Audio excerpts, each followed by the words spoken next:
It's a wild through a goal. Slots it beyond Fodringham. And the Millers are in front in the South Yorkshire derby. And for the first time in 42 years, Rotherham United win at Bramall Lane. On the edge of the box for Doffin. He can hit them. And he does. The Dolphin has scored an absolute screamer for Rotherham United. Rotherham United have secured their championship status for next season. Do me a favour, drop me off in Rotherham. Hello everybody, welcome back to New York Talk. This is the Rotherham United podcast. And after a brief positive performance and result last week, normal service has been resumed, and it's another away day defeat in classic Rotherham fashion. So we'll pick apart the news that happened with the game, with the defeat at Bristol City. All you Mick Rant fans that are out there, you will be in luck tonight after Mr. Breakspear's decision yesterday. And a few other bits to cover. Ben's back after beating up some guys from Bristol at football, controlled environment. Ben, how you doing? Yeah, I'm good, thank you. Good stuff. You're very talkative as always. Appreciate it. You're welcome. Nick's back. How you doing, mate? I'm all right, mate. Thank you. You? Very good. I'm like you made the effort. You got the Lee McMahon LPMC shirt in the background and the Sweden flag. Yep. Yeah. Absolutely. Well, summer's coming, isn't it? What? Summer's coming. No more football. Right.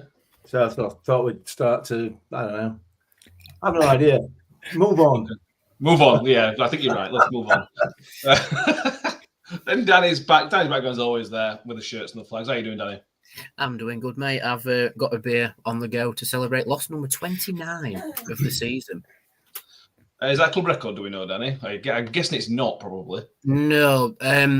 Even though we've got less wins than the 16-17 season, but 1 point more, work that one out.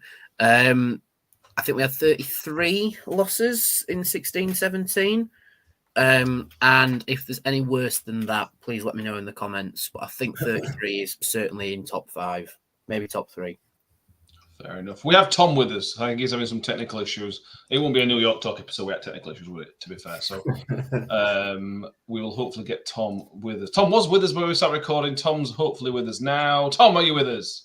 Yeah, sorry about that. No clue what happened there. Good stuff. You're with us. Tom, you were our man on the ground yesterday. Yep. How are you doing, first of all? I'm good, thank you. It was a fun experience. I don't know if anyone's seen the videos, but good. It was good. Good old laugh on the pitch and off. Yeah. We sometimes start by saying what was your highlight of the game? But it's quite easy this one because there was a little boy being chased by his dad in the middle of the pitch. The most bizarre experience I've ever seen in my life. It was not only were they it just looked like a kid had got loose from his dad, somehow got on the pitch, and his dad has to run on after him and tell security, no, stop, don't touch him, I'll deal with him.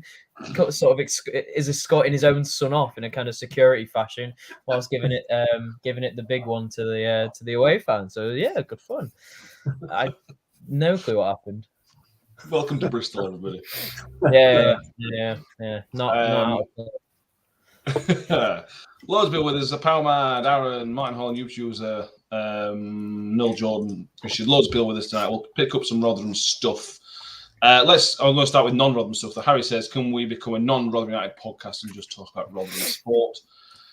Take off some positives in Rotherham over the last few days. Parkgate are league champions of the Northern Counties East Division 1. If you've missed this, go and look at the schedule that Parkgate had. Game every couple of days. It was genuinely the fact they've won that league is incredible.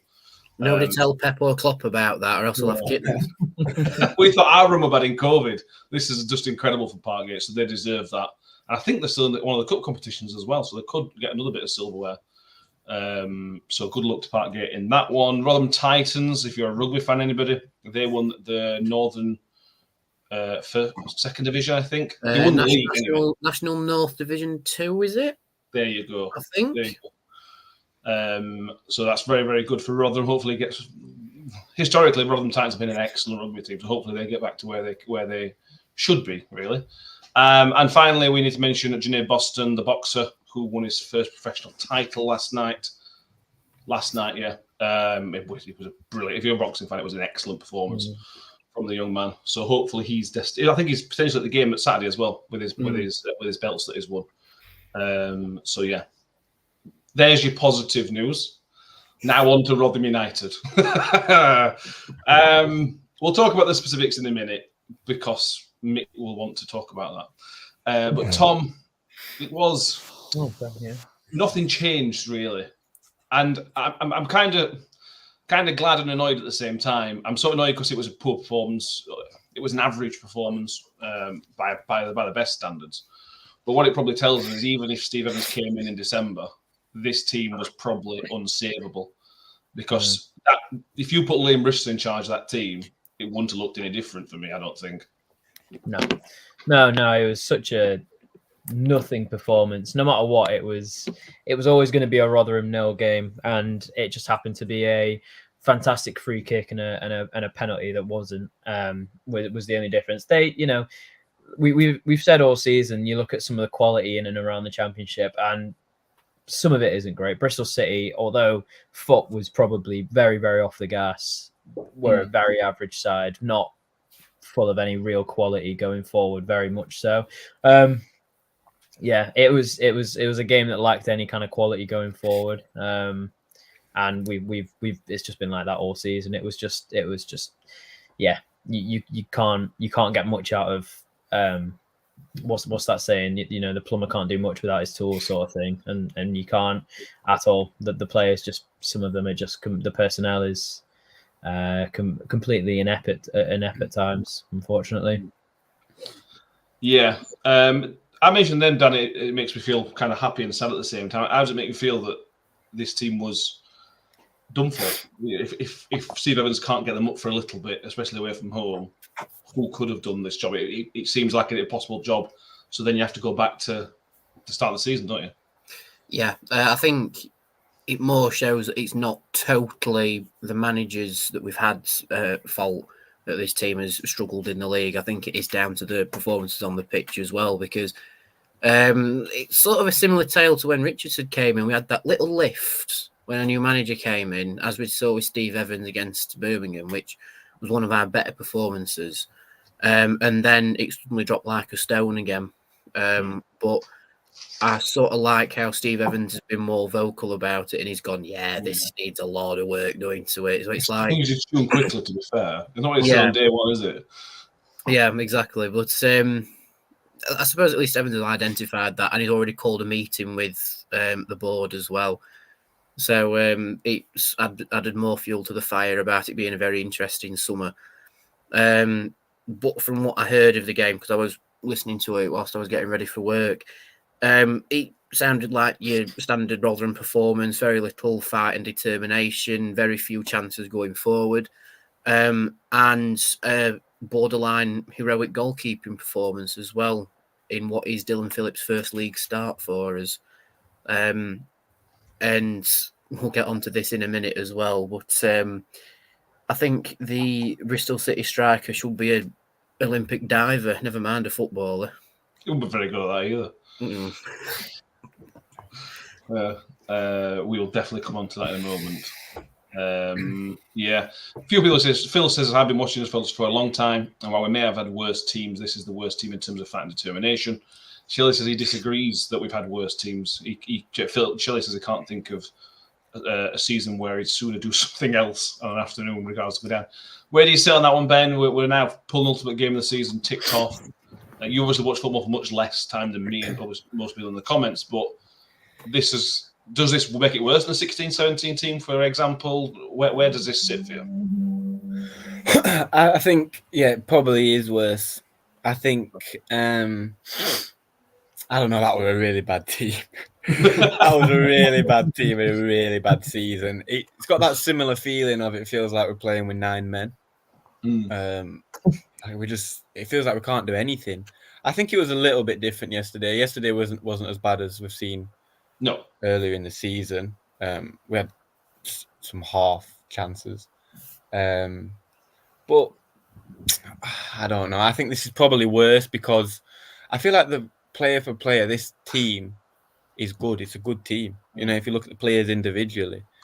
But I mean, Victor, Hugo, Humphreys, Dauphin, Morrison, Rathbone. You know what I mean? We've got a good team. It's a good team. So I would say individually, I think the 16 team was worse. But the way this team is playing, I think this season has been worse than that season. Because that season we were just 3 years before that we were just up on luck and Warnock. That's why we were up. You know what I mean? But this season it felt like we could actually do something. So I'd say this season was probably more of a disappointment. Yeah. I wonder if I thought about this just interesting. That kind of, I think if you look man for man, if you put any one of these players in Bristol City's team, they'd probably get in the team. Dauphin would get in the team. Cathal would probably get in the team. X, Y, you should keep going. But together, I don't think they're strong enough together as a unit. They've not got that. Look at Bristol City. They've got players who are that next kind of level. Does that kind of make sense? You know, I mean, they fit into better teams, but because we're not good enough, that's why they don't work together. You talking to me there with that? Yeah. I thought it might be. Yeah. I don't know why they're not working together because I agree with what Ben said there. Individually, they're more than capable of competing in this division, but as a team, but for whatever reason, they just do not gel whatsoever, and as a consequence, there's no fight, there's no passion, there's no desire to get forward and create anything. It's just a constant fear, a constant fear of conceding goals. That's how it feels, and nobody's willing to step forward and show any quality. It's bizarre. It's just a bizarre set of circumstances. I've banged on about it all season, saying exactly what Ben's just said there. That individually these players are good enough, and I stand by that. They still, individually, each and every one of them, as you've just said, would get in certainly to that Bristol City side. I mean, I know they beat us. I know they beat us twice this season. They beat us twice last season. They are one of the worst sides we've played consistently throughout our time in the Championship, and why we can't get a foothold in a game against them is beyond me. So yeah, it's I don't know. It's nearly done. We've got one more game to go, and then we can just hopefully try and roll over and forget about it, because I think that's all of us want to do, innit? Yeah. JB says these are not good individual players. Nathan Crabtree says I doubt any championship will take many of them. We'll see where they end up. But most likely, would end up in League One. I think at the start of the season, most of these would have got other championship moves. They might not. For example, Cathal would have got probably a championship move. Maybe not on as high wage as we've agreed. Hugo was wanted by other championship clubs a year ago, but because we offered him a 4-year deal, essentially 4-year deal, that's why he came to us.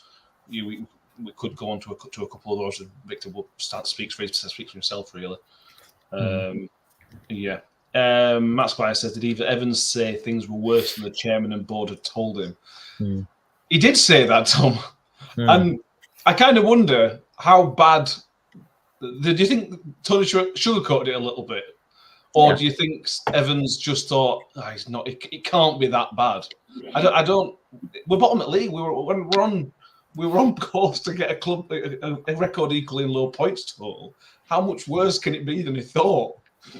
Yeah, 3 managers and 3 similar statements. Richardson, Taylor, and Evans have all said the same thing, in that they've come in thinking it's it's going to be a tough ask, and then they've actually, when they're here, they actually think it's a lot harder. Richardson said almost like for like the exact same thing. He said, I came in thinking the situation was dire, but not this dire. I think you always undersell this project. You're never going to want to tell someone how bad it is behind the scenes, but look, Evans said, I can't remember if it was his Thursday press conference or it's something about, it's behind the scenes, it's not as bad as it looks, but on the pitch is where it matters. It might have been his post, I can't remember. But on the pitch is where we are severely lacking. And look, it's it doesn't take a genius to figure out that you've had 3 managers, 3 different personalities, 3 different styles of play. Not one of them can do anything with these players. It's obviously an issue with personnel in regards to actually getting a tune out of them, getting them to play in a system that works, getting them to motivate each other, etc., etc. But to have 3 managers come in and say, yeah, no, it's a lot worse than it looks, and they already knew it was bad, is seriously bad. Evan said the infrastructure is not too bad. I don't agree with him. I think that we really need we need a lot of help on that front, and I think this is what he may be referring to. Who knows? But yeah, it's interesting he says this now. It would have been an interesting comment for after the season's finished and in between everything. And he didn't sound positive about it. Is the bottom line of it.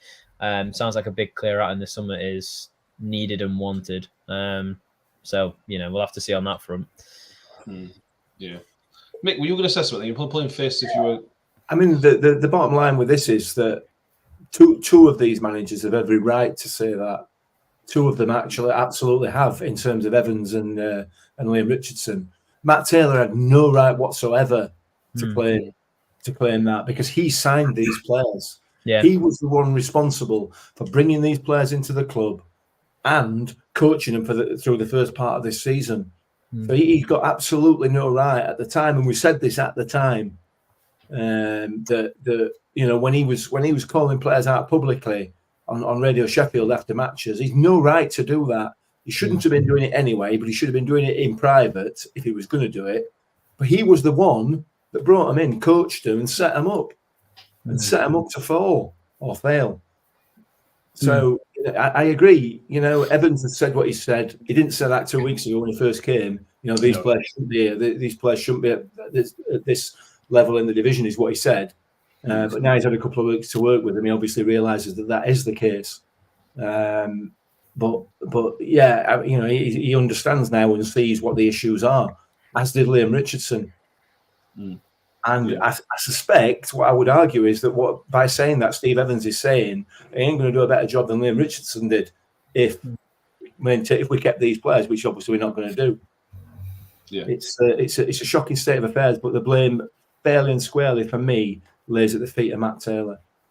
Yeah, and it becomes clearer and clearer why nobody wanted this job before Liam Richardson, doesn't it?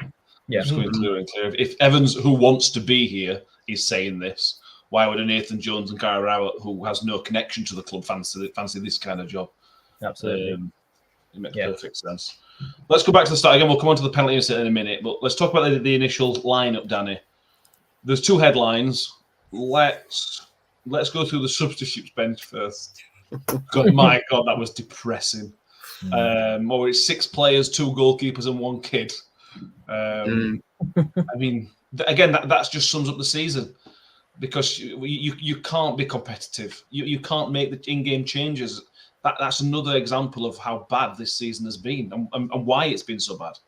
Yeah, 100%. And there's not a leg to stand on with the argument of players not wanting to play with this one, because it was Evans' second game after coming back. So I think we can all agree that it's just been injuries that's kept him out. But just to see the lineup, like you say, I mean, I personally didn't agree with Phillips coming in for Victor. I would have given Victor the free run of the season and then had a look at Phillips in pre-season, because they're still semi-competitive and you're sort of working yourselves out in pre-season, aren't you? But I also understand why Evans has done it. So see Victor on the bench after he played 44 games already for us this season, which I think is the most in the squad, by at least 6, I think. To see him in the bench was depressing enough, but to see, Nathaniel Ford, which is, all right, fair enough, competitive environment, but on the bench, yeah, I sort of understand it, but, you don't see 2 goalkeepers on a bench very often, if at all, in modern football. And then, like you say, very few other subs, and then the academy lad. It's just, that's dire straits now. And like you say, there's no wiggle room for Evans. He can't make tactical subs because there's no real players to bring different tactics to the table, because they're all in the treatment room. It limits you very much on what style of play you can change to if you've set out with one formation, because you're limited with players who can do dual roles, So maybe that's why it felt like the typical Rotherham performance, because it was Rotherham typically away this season, injury prone, without fight and desire. But it just wasn't nice reading. We all thought Evans would be like the saviour and at least get one win this season. But I think as soon as we saw the lineup, that was out the window completely. That was out the window and in Doncaster. Yeah. Ben, what do you think about Phillips coming in? Steve Evans said he wants to kind of look at him in a competitive environment. We'll maybe talk about performance in a minute, but are you fine with that? Do you think it's wrong? Do you think it's right? What do you think? I've got no problem with that. I understand. I think he'll give Victor. I think he's probably done that this game to give Victor last game, give him his knowing it's going to be his last game. You know what I mean? So I'm guessing he'll have done that yesterday so he can play Victor in the last game. No problem with that. I mean, he hasn't played all season, has he? He's playing cup. Played cup games, yeah. Was it against League Cup? Was it? Morecambe and Stoke won it. He only conceded 7. Yeah, but yeah, it's first league game. Yeah, I got no problem with that. Understand why he's doing it. See if he wants him for next year. See if that's going to be his keeper for next year. Yeah. Let's move on to his performance. We'll talk about the penalty. Come on to the penalty, because the penalty is obviously not on him. How do you feel about Phillips' performance in general? Go on. Yeah, we're all right. He looks a little bit rusty because obviously he's not played a competitive football for, like you said, for probably 6 months now. And when he did, he was in a team that were raining goals and raining balls into the box. So, it was all right. The difficulty we're going to have with the goalkeeper is that nobody's going to live up to what we've got now, innit? So he's got an impossible job. As Phillips, an absolutely impossible job. So all he can do is come in, do his best, and hopefully get a decent defence in front of him to give him some protection. There's not a lot else you can say about his performance, really, is there? Well, on the second goal, and this is the issue with following Victor. Yeah. That Victor saves that. That free kick, Victor saves it. That is not that good of a free kick. It's quite a good free kick. It's not very, very good at all. Did you see the wall? Well, I thought everything about it was wrong. I thought Phillips' start position was wrong. He was 2 or 3 yards the wrong way. The wall wasn't brilliant. The wall was shocking. And he got there. He got his hand to the ball. And again, I feel bad and I feel harsh, but Tom, is that a following Victor act and we're expecting better, or are we right in saying that he should have done better for those 2 or 3 different reasons for that second goal? Yeah, I mean, personally, I think everyone's saying that Phillips did all right. Yeah, he did, but he made saves that you expect to make. If he didn't make them, then you're having a go at him, sort of thing. Don't get me wrong, that's good in a keeper. You want consistency. You want him to be able to make the saves that you want him to make, and maybe Victor being in net makes, like you say, gives a false representation of keepers. But that free kick, I think his height and his commanding and his kicking is woeful. I think his height really plays a part as well. I think if he's taller, he reaches that. He looks like 6'1" maybe for a keeper now. If you can get a keeper for 6'4", 6'5", and they do a similar job as Phillips, shot stopping wise, they're tenfold better. I don't know. It's tough because I don't want to, you got thrown into the deep end, sort of. It was a nothing game, but he got thrown into it first league outing, and he did all right. But I'd look for a different keeper in summer. I don't think he's quite for his age and for how good he is. I think you can look elsewhere for better. Yeah, he's a good age though. He's 28. So could he improve? For a keeper, he's got a long way to go. But I think you've summed it up quite well, Tom. He did what you expected, but then when it came for a real challenge, or not even a real challenge, the free kick, it didn't work. Yeah. Don't worry, that penalty was not his fault. I know he conceded it. Yeah. That was his fault. Absolute no penalty. But for that free kick, he's got to do better. He really does, and you don't want to be saying that about a keeper. Just because they make one or two saves that you expect them to make, and out at the feet, he quite like coming out. He's quite good at coming out, but kicking wise, he was dreadful. Like that cost a lot of wasted possession where he sliced. I read in a report it was 3 or 4. It wasn't. It was about 7 or 8 kicks where he just got dreadfully wrong, like dreadfully wrong. Victor's kicking has not been fantastic all season, but he gets it at least in the area that you expect it to It's be. 1 or 2 wrong. If Victor has a bad game, it's 1 or 2 kicks that are way off. It's not that. Yeah. Yeah. So you can get away with that in League One, can't you? That's maybe the difference with the Championship. When you're attacking so much, you can maybe get away with that, and you don't have to spend a lot of money on a new keeper. I don't know. You look at the keepers I ever had last time in League One and League Two. We all love Adam Collins. Adam Collins is a Rotherham legend, but he was severely limited as a goalkeeper. For similar reasons we're now talking about with Dylan Phillips. The very similar issues Adam Collins had, so you can get away with it in League One, certainly in League Two. Sheller Stone says, I hope Evans has now added Dylan Phillips to the exit list. Shell's not a fan. Sorry. Few people mentioned Shelley's saying Paul now Derby have come up. Derby might come in for Victor. He thinks if so, we need to be negotiating a deal with Josh Vickers. Mick will do that. Mick will start a deal out for everybody. I'll give Warney a ring. Let's talk about the big moment of the game, Danny. Because then goals change games, especially first goals change games. Tommy Conway dives, and the referee falls for it hook, line, and sinker. It's just it sums up Rotherham United this season. And another reason I can't wait for the season to end and get us back down to League One, because we won't have to deal with referees like that. Absolutely. I can't count how many times I've watched that back, and every time it gets worse. Because the player takes at least 3 yards before deciding to react to any sort of phantom contact that there is, and then goes down. And I saw, I can't remember who tweeted it, so I apologise, but I saw something that said one decision wasn't made because it would involve the referee guessing the decision. But then with this decision, he's guessed that there's contact because he didn't know for sure. And like, this is the whole thing of VAR. It eliminates the need for looking at it and guessing and da-da-da. But it's a shocking decision. It's not quite as bad as the one against Peltier, I will admit. What is the but it's up there because it's so not a penalty. You can see there's no contact, like very, very clearly. And he's just gone, I suppose that's a penalty. It looks like he's touched him. But it's like, if it looks like it, but you don't know for sure, it might not be in the laws of the game, but in my opinion, you keep the game flowing. And if you're not sure, you go with the thing that keeps the game going. Yeah, you do.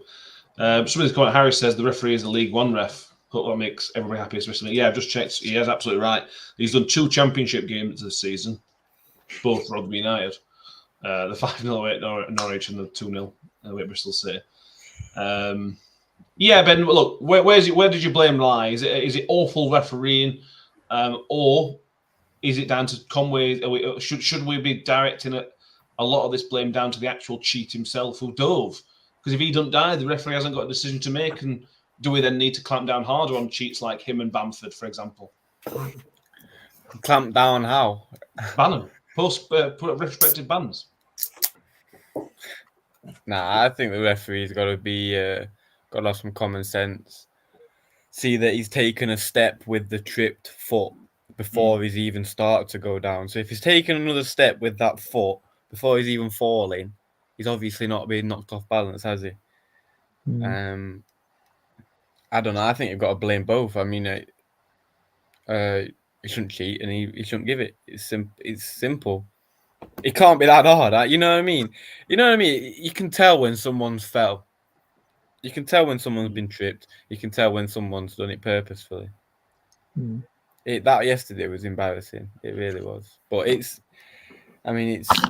see Forrest complaining about the decisions. I mean, Jesus wept. I think if we did that every time we had a bad decision, I mean, it'd be every game, wouldn't it? But if we'd have put out a statement like Nottingham Forest dad, we'd have been docked 3 points for some reason. The EFL would have found a way. Yeah. Yeah. Shelley says, doesn't it just sum Rotherham United up in the Championship? We clearly shouldn't be here with these decisions. Paramount asks, wasn't deceiving referee a match ban offence? I'm sure it was. I'm sure they used to have it in England where diving was a ban. They have it in Scotland, I think, where diving, I think it carries an automatic 2-match ban. Again, don't quote me on that, but I think I've seen that before. Mick, just runnage through your thoughts, because it was one of those things when it first happened. Sometimes when you're watching it in certain places, you think, well, I'm not sure about that, and you see a replay and realise it was a poor decision. Instantly, I thought it wasn't a penalty. There was instant reaction was he's gone down too easily, and it's just poor all round. Well, as soon as you realised it was Tommy Conway bearing down on goalkeeper, you knew exactly what he was going to do, didn't you? Because he's a cheat. If you go back to the Bristol City match review that we did last season, you'll hear me saying exactly the same thing about exactly the same player, because he's a cheat. And I do blame the referee, but I blame the referee because of his positioning, which was poor. Yeah. It was really poor, and as a result, it may have looked like the goalkeeper touched him. But even if the goalkeeper touched him, he still took 4 paces before he threw himself on the floor. So clearly, it's the wrong decision. But for me, all the grief and annoyance should be going towards that footballer, that player, because he's a cheat, and it's not acceptable. It's part and parcel of the game now, isn't it? You know, week in, week out, no matter what game you're watching, at what level, you're seeing players do this, and the PGMOL, the EFL, the Premier League do nothing about it. They're fanning about with all the other stuff. You know, the new rule's going to be ball boys can't throw ball to players. Why are we not attacking this? Why are we not dealing with this? Because it's an absolute cancer of the game. It really is. It's completely ruining it. And we just skip over it. Oh, referee should have made a better decision. No, referee shouldn't have had to make that decision. He shouldn't have had to make that decision. And we're putting all the blame on the refs, a lot of the time justifiably so. And the players never get any pelters for it whatsoever. And they should be called out. They should be dealt with. And you're absolutely right. Whoever talked about the retrospective bans, they should be banned. And not just for a game or 2 games. They should give them a proper ban. Stamp it out once and for all. Because it's an absolute disgrace. And that's not, like you said, that's not the first time it's happened to us this season. And it's not the first time it's happened to a lot of other clubs as well. You know, people like Bamford, Conway, and many, many others, they shouldn't be allowed near a football pitch, quite frankly. They're an embarrassment to the game, embarrassment to themselves. You can pick them all out in the Premier League, you know, Fernandes at Man United and Salah to a degree, you know, at Liverpool. That they're all over the game and nobody ever calls them out. They're just scum, and they should be out of the game altogether. I mean, you know, if they get caught taking coke or some other drug, you know, they're banned for months.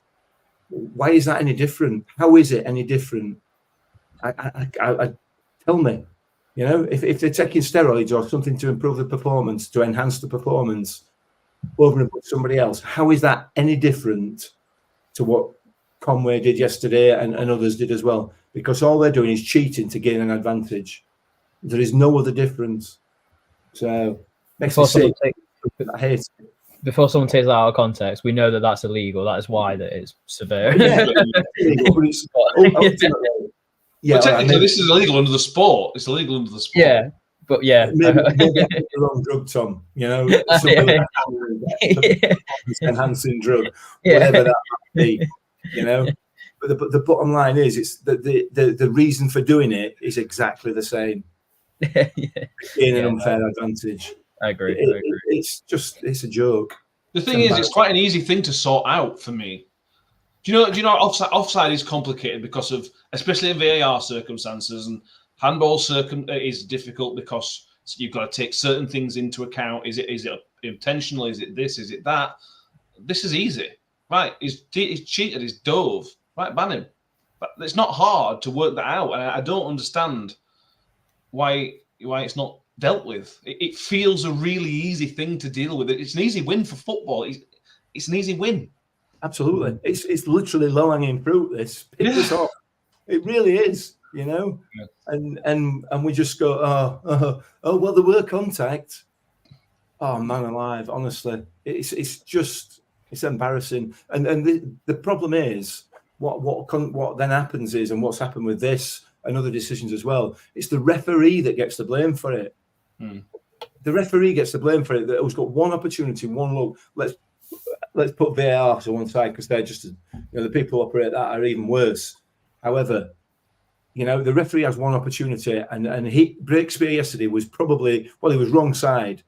So all he could see was the cheat bearing down on goal, and he doesn't know whether there's contact or not. But he's gone over, so he's guessed.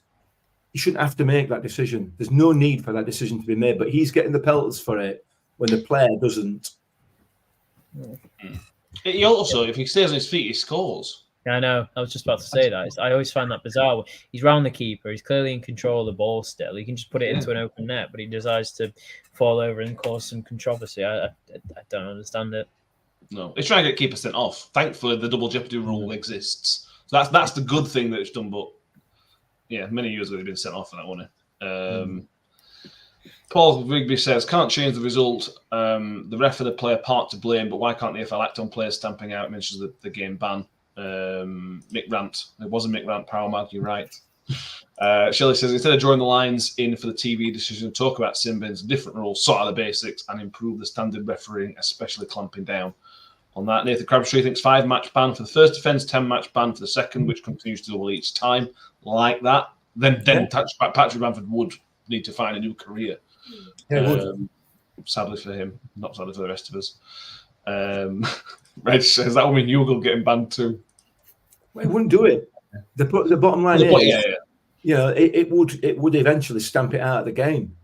But we're not, we're not interested, are we? We're more interested in fanning about. We're rubbish. We're gonna add 15 minutes on for all time wasting for the whole season, or first 5 Rotherham games, whichever. I can't remember which it is now.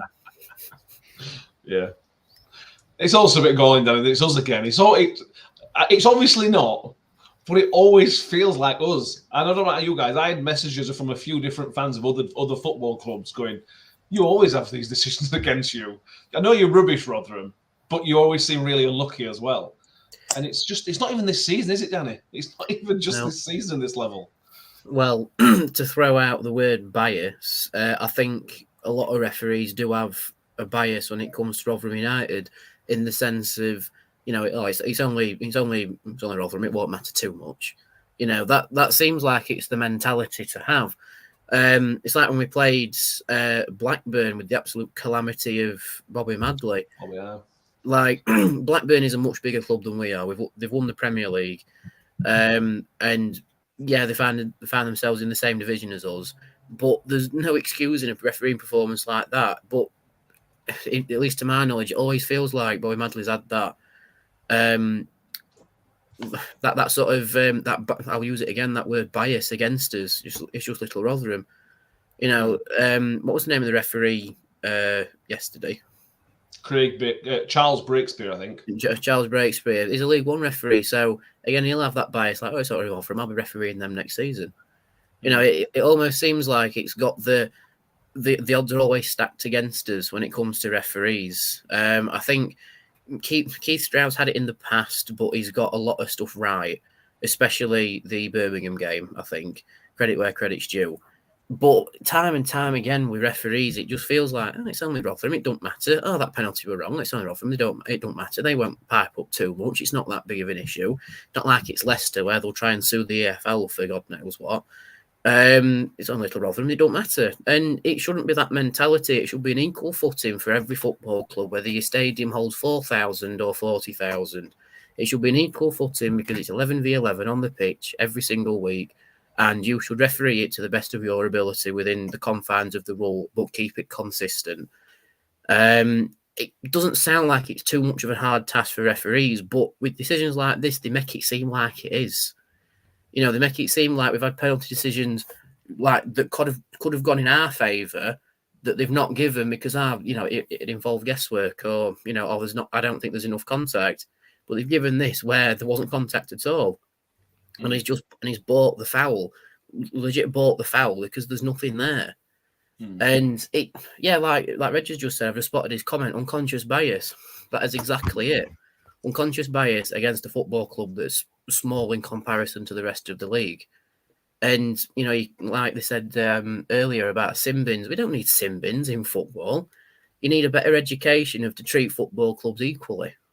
We see it in the Premier League with the bigger 6 clubs. They get unconscious bias from referees.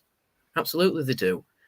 And it's the same in the Championship, like the likes of Rotherham against, say, Leeds. Leeds will always get the 50-50 decisions because it's Leeds and they're a big club.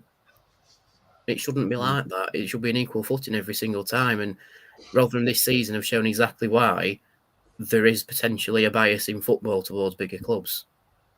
Unconscious. We should stress there's no agenda against Rotherham. There's no, we're not going all Nottingham Forest on us. And we could go tinfoil hatty and say yes, there is a bias against Rotherham United, and they don't want us in the league because it feels like we say it every time we're here.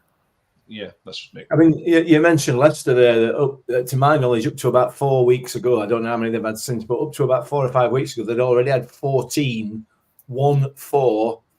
penalties this season. Anyway, Rotherham have had 1. Anyway, Ben, do you want to add anything quickly? What's again, mate?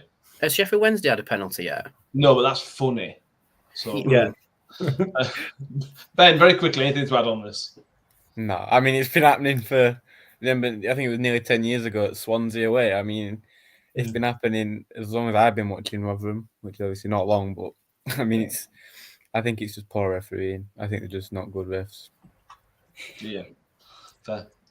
Let's move on. Praise for the fans, the conga going around. It shows the spirit of certainly our club, as a bit of other people's club. You've had one of the worst seasons on record, but you can still go and have fun at these away days and show your sense of humour and things like that.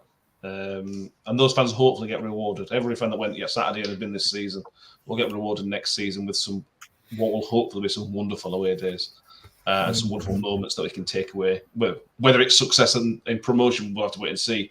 But there are going to be some great away days next season and great results. So hats off. Again, I know there's a few people done the full 45 so far, a full 23 away games plus the League Cup games.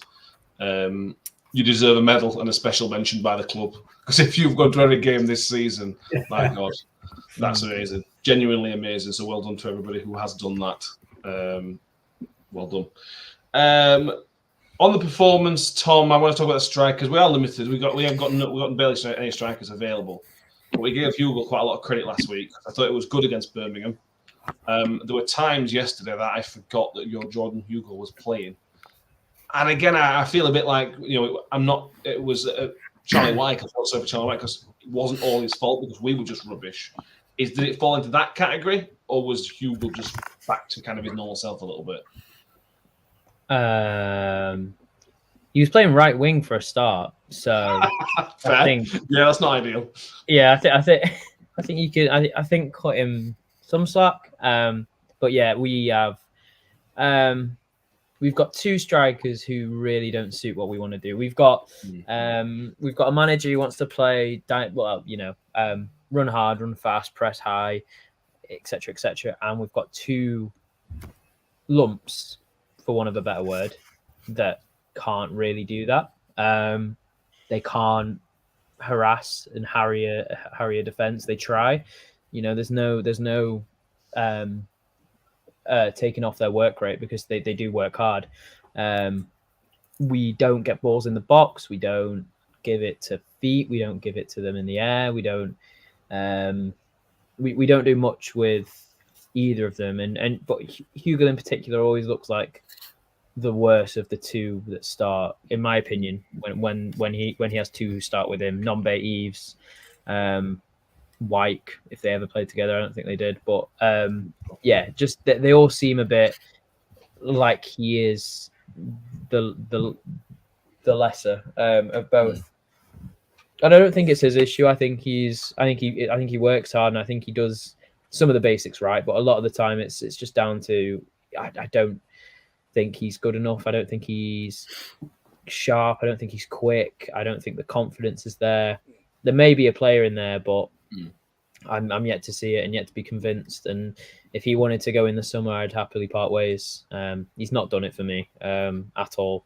But we'll see. We'll see in League One. League One might be more his standard, and we shall see, because it's tough. We've had strikers in the past who can do it all: run the channels, keep it in the air, good with their feet, clinical in the box. But now we've got players who, if they have half of that, then we're lucky.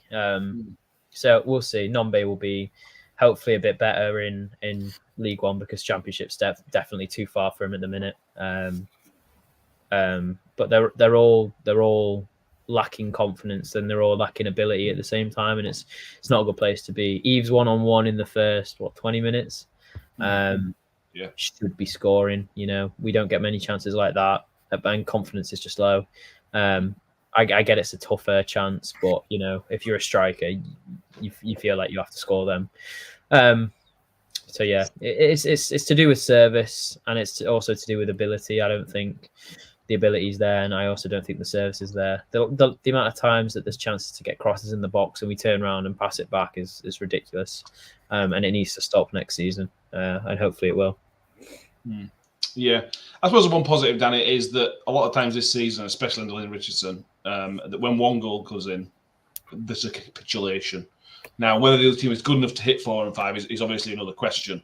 I don't think that happened yesterday. I think after the penalty went in, we defended okay, I thought, from 1 to 90. And I don't think that ever changed. We were never going to win the game, but we defended all right. And the positive is that Steve Evans seems to have installed something of just don't capitulate. And I don't know whether Bristol won the beach or not, maybe played into it, I don't know. But I felt like it's a starting point. If anything, at least it's a start point. Yeah, hopefully it's Evans laying down foundation stones for what we can expect next season. That sort of return to the never say die attitude. Because you highlighted there Richardson. Under Richardson, it seemed to be one goal, and then the second one was in 10 minutes' time, and you could sort of nail your colours to it and go, yeah, we're going to concede again in 10 minutes. Bang, there it is. But with Evans, we're defending a bit better, and we got undone by a penalty and a free kick. So in terms of open play, you could argue that we coped with it. Yeah, we did. Because they were never ripping us apart at any point. They were just better. They were never ripping us apart, though. No, I mean, to play devil's advocate, you could say it was because it was a nothing game, like Bristol had nothing to play for and we're already down. Like Matt Goodwin said on commentary, it felt like a pre-season game because neither team had nothing to play for, and it was almost leisurely at times. But it's certainly an attempt to put something down from Evans of, don't capitulate to it.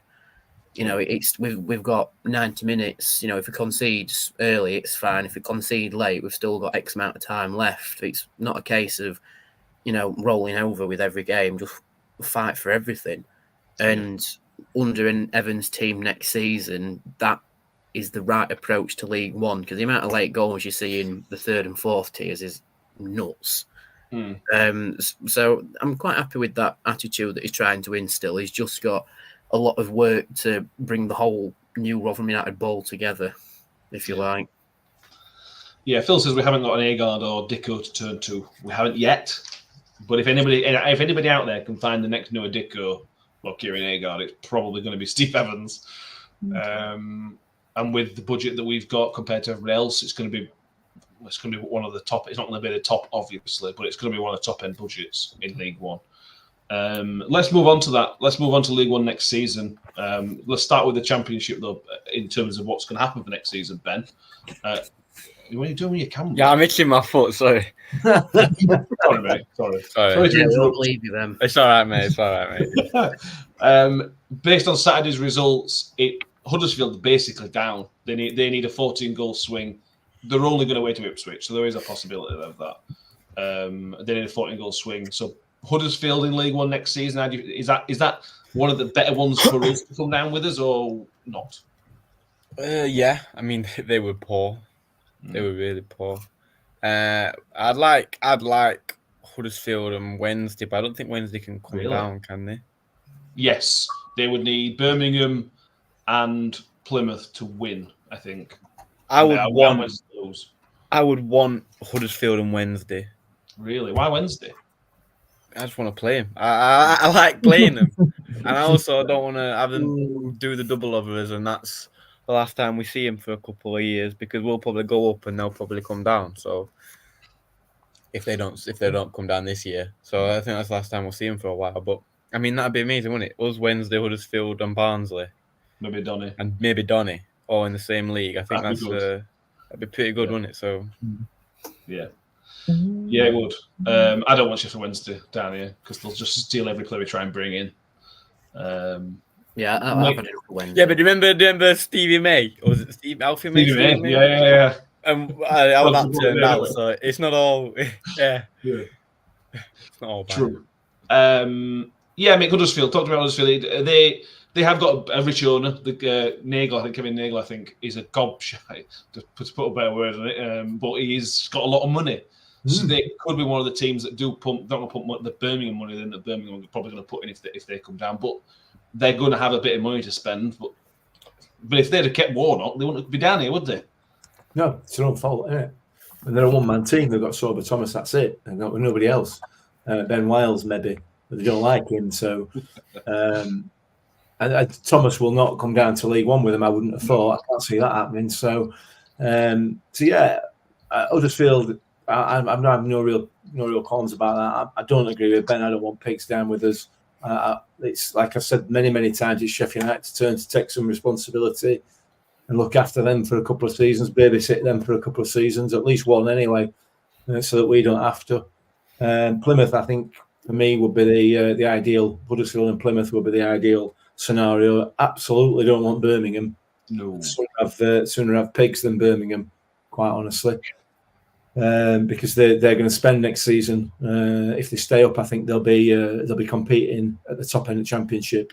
If they come down with us, they will definitely be competing at the top end of League One.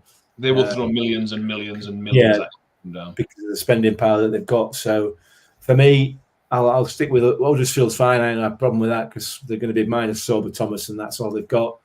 And then Plymouth. I'll have Plymouth, please, if you don't mind. Thank you very much.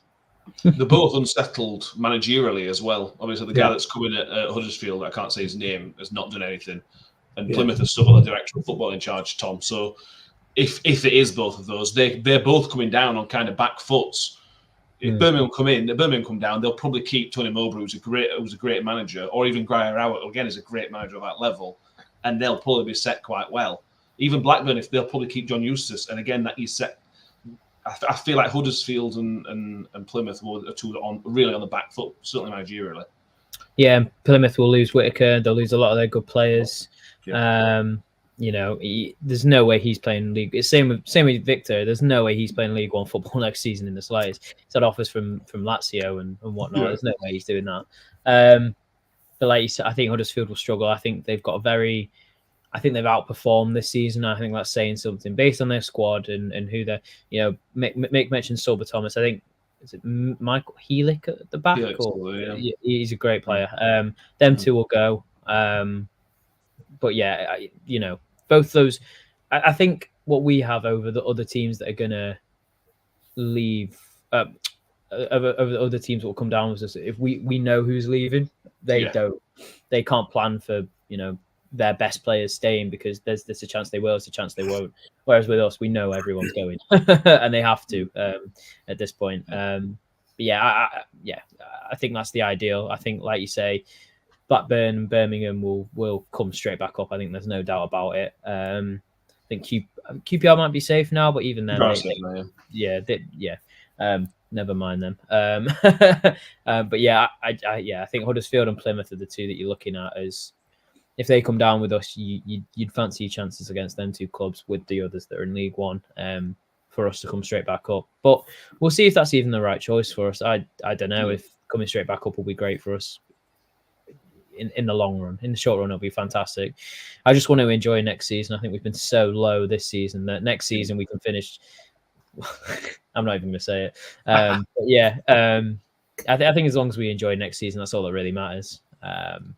Yeah, like you say, take the two clubs that are a bit more unsettled. I think Plymouth will be fine. They've got a good infrastructure. On the other hand, may struggle with losing their bigger players.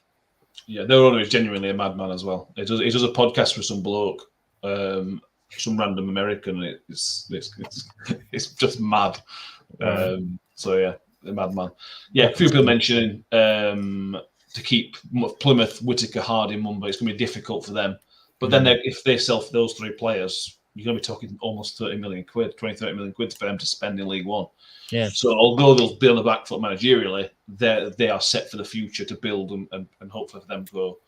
You say this, but can you? I know that they had big offers for Whittaker, and they probably will do still. But you can't be in League One and demand 20 million for a player, can you? He won't want to stay. Not if you're Rotherham United. You can't. Yeah, true. But yeah, I don't know. You might be right. I might be overselling them for those. Yeah. Near the Crabtree says big clubs struggle to get out of League One. Yes, of course they do. But on the positive news, Danny, Pompey are out of League One and Derby are out of League One. And for us, that's brilliant because you do not want to be competing with Derby County's wage budget and Pompey's wage budget. It's really good for us. And all we're talking here is in terms of transfer targets. We don't know where we're going to finish. But this helps our transfer targets for next season, not having to compete with Derby offering 15k a week and Pompey offering 10k a week. We ain't going to compete with that. That for me, that's a really good thing. Yeah, definitely. I'm just having a look at the League One confirmed table for next season now, and no disrespect to any of the clubs involved, it looks like the most League One that we've had for years. Somebody put something a few weeks ago about the football's resetting itself. With Pompey and Derby going back up to things like that. Yeah, I think that calls for Plymouth to come down because I know they've come up to the Championship and fair play to them, but at the same time, they're sort of on the same footing as Rotherham are. Yeah. It's just that they're a very isolated football club, so they've got a bigger fan base, and that's about it. But yeah, Portsmouth and Derby have gone up there, quote unquote, the heavy hitters in the division. You've still got the 4 in the playoffs to sort themselves out. We'll have to wait and see what happens with that. And then one more up coming from League Two. But, you've got Bristol Rovers, Burton, Exeter, Leyton Orient, Mansfield, Northampton Town, Shrewsbury, Stockport, Wrexham. It sounds like the most League One that we've had for ages and ages. And that's why I'm really looking forward to it. Because even though they still need a few teams to sort themselves out and decide where they want to play next season. But I'm going to make a very bold early prediction and say it's going to be one of the closest League Ones we've seen for a long, long time. No one's going to run away with this league. Maybe us. Well, yeah. The thing is, in a weird kind of way, we're not going to be feared because I don't think that's right, but everybody's going to be looking at us and going, well, they always go back up. So they're always going to be at the right end of the table. There's no Sunderland's where everybody goes, it's going to be Sunderland, or Ipswich is where, it's going to be Ipswich, or even Wednesday. We're one of the ones that everybody's going to be looking to next season, which is going to be a really weird position for us to be in. We've never really, even though we have been up 3 times, we've never been pre-season favourites, really, have we? It's always been those other clubs that I just mentioned. So it's going to be a different situation for us to be in next season. And the pressure's going to be on Steve Evans. There's no honeymoon period. He's got to make sure he gets those results straight away. Important to remember Wrexham and Stockport, they're coming up and those two are going to have really big budgets. Stockport's is probably as big as Wrexham's probably, to be honest with you. So the danger may be from below rather than above. We'll have to wait and see on that one. That's all I've got, I think, for now. We just want to quickly, again, we'll mention the Victor. Hopefully Victor's going to play Saturday, which would be good. So get your Sweden flags. Get your Sweden shirts, get your yellow things, get your yellow clothes, and hopefully we can give the big Swedish man, this big Swedish guy, a proper send-off on Saturday because it's what he deserves. And I say it now, so you've got no excuse. So if it gets to Friday and you've not put your flag, give you a week warning. So yeah, let's deck it out as yellow as we can or in Swedish flags as you can because it's the least he deserves, to be fair. And if Steve Evans doesn't play him, I think we all write a letter of no confidence to the club. Just for that one single decision from Steve Evans. There's no excuse for that one. I think he will. Anything you want to mention on that one, boys, or anything else? Ended it on a sour note. Sad sour note. Sweet note, yeah. Should we lighten the mood a little bit? Who would you want to see in League One, like stay down from the playoffs in League One? Barnsley. Because that's the only. Well, you have 3 to pick from that. Peterborough. I don't Peterborough. know. Do you really want to go up Peterborough, against McAnthony and his lackey and whoever works at Peterborough Times, or whatever it's called? Well, it's it's funny and hilarious. bottom it twice in a row, wouldn't it? Imagine if they go 4-0 up in first leg Oh. again. True. Who is it? Is it last 2 games they played the kids as well? Yeah, That not would the be last weird. game. Not the last game against Bolton, sorry, against did. Cheltenham they played the kids, didn't they? Yeah. Yeah. Chile says Bolton and Barnsley to stay down. CJ says Bolton, Barnsley, Oxford stay down. Don't No, Bolton. Tom. Again, Ian Everett's ego's too big for League One. Just get him out. Just get him away. Yeah, but if he doesn't take him up again, his clock's ticking. Yeah, I suppose if we need to see him get sacked. Yeah, I'd like Bolton to stay down. Bolton, Barnsley, Oxford. So you want Peterborough to go up? Yeah, like you say, I can't be bothered to deal with their shenanigans. Might get unblocked, Mick. Or Matt, which one's blocked? Yeah. Blocked. New York Twitter account's blocked from down. Oh, is it? Yeah. Is it? I thought your personal account were blocked. The only Yeah. personal one's not blocked, so that's how I know where Yeah. tweets about it. This is how they find out. Mine is. Is it yours? Oh, Yeah. God, it is. Yeah. Under the gob. Yeah. Yeah. And I'm guessing it's we want to come up from League Two, which is Donny. Yeah. Harry says want Donny to go up League 2 for 6 points. Yeah, but then we have to go against Woody, and that's not going to. We don't want to go against him, do we? Really. A good reception. They get an amazing reception. Is there any of those League One team? If there's the one team you're looking forward to playing, is like one that you think, Wrexham. oh, I can't wait for that. Wrexham. Sorry, I don't know that one. What was that? That wasn't me. That's mine. Confirm Wrexham aren't a big club. Alexa don't know who they are. Okay. Wrexham, Tom, Danny, Yeah, Wrexham. Ben, Yeah, I said Wrexham. Mick. What's the question? Who am I looking forward to playing most? Yeah. Not Wrexham. Yeah, I'm not looking forward to playing them. I want to go to the away game though. Yeah, Yeah. That's what I'm most looking So for. you looking? I'll let me have another thing. Ben, are you looking forward to playing next year? Wednesday. I regret Or asking. Barnsley probably if they That's stay fair. down. Or Is that because last time me and you went with that 4-0 game? Yeah, it was horrible. Awful afternoon. Mick, Stockport, I think. I'm with Stockport. Stockport and Mansfield for me. Yeah, Mansfield's a good day. Lincoln, that's another good away day. Yeah. Shelley says Burton and Lincoln are both good away days, lots of decent boozers. Blackpool, if we play Blackpool in like August or May, it'd be all right. Yeah. Guaranteed to be February again, Mm. as it always is. Right, we'll end it there. We shall be back on Thursday evening. That will be a preview of the final game. The season is almost over, everybody. One more horrible game to get out of the way. But at least for this one, we can make a positive spin on it and give Victor a goodbye. So as I'm going to remind you again, I'll probably tweet a few times from the account, buy Swedish flags, buy a Viking helmet, buy whatever you want, and do so. And make sure you have subscribed on YouTube as well. And if you're on iTunes, Spotify, make sure you follow us and subscribe and give us a 5-star rating wherever it does allow you to do so on there as well. Tom, it's been fun having you back tonight. Cheers, mate. Yeah, no problem. Been a good laugh again to talk about refs, and feels Another loss. yeah, and another loss. Feels like every other time I've been on. Mate, we never win. Have you been on a review of a win yet this season? Oh, come back That's to a me. no. That's a no. Well, bro. I mean, to be fair, many of us haven't. No? Many of us haven't seen any. No. No, because Joe were on for Millwall. Oh, I don't think you and Kev have done a review for a win this season. holy hell! Possibly Hopefully not. that Danny, changes you've seen a this couple. season. Yeah, I've seen 3 out of the 4 in the stadium, which are Norwich, Coventry, Middlesbrough, and Millwall, aren't they? Yes. If I win, you can name more quite easily. Yep, 2 cities and 2 clubs that begin with M's. Football symmetry. There you go. Well, to push that one, but we'll start the panel to make a decision. Ben, it's been fun. Thank you for being with us. And I don't know if you saw this when you weren't with us. We praised you when you weren't here about your exploits in the NFL Academy. Thank you. I know you won't like that, but we did it anyway. Thank you. So thank you, Ben. Thank you. And Mick, it's a pleasure as always. You're Mick Rant fans, and you have them. We're very happy with your performance tonight, I think. So thank you very much. No, you're very welcome. And don't forget, people, to fill in Matt's questionnaire that he's put out on social media. Yes, fill in the questionnaire. Let us know what's good. Let us know what's bad.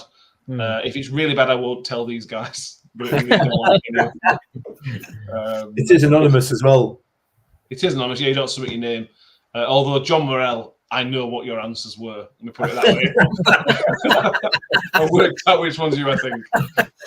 So yeah, fill that out and join us again on Thursday. Oh, Philly says, what questionnaire? So if you go on X, it's our pinned tweet. It's like a questionnaire, just what you think to the season so far, just of our shows. So is the right length of shows? If there's something that's good, something that's bad, that kind of thing. Yeah. Go on. It's should be the pinned tweet on X. If it's not, I'll double check it. We've had more responses this season than we've had in previous seasons. So thank you that everybody has done so far. It just lets us know if there's anything more or less we need to do from next season. We will take on board. We might take on board some of your ideas. Bear in mind that this is my penultimate podcast. I was just about to say, if your thing of improvement is just Mick, we won't take that one on board. Yeah, we won't claim that one. No. Anyway, we're back rambling on here. Thank you, everybody, for being with us. We'll see you next time. And as always, up the Millers. Up the Millers. It's a Wales through a goal, slots it beyond Foderingham, and the Millers are in front in the South Yorkshire derby. And for the first time in 42 years, Rotherham United win at Bramall Lane. On the edge of the box, the Dauphin, he can hit them, and he does. Oh! The Dauphin has scored an absolute screamer for Rotherham United. Rotherham United have secured their championship status for next season. Do me a favor, drop me off and run.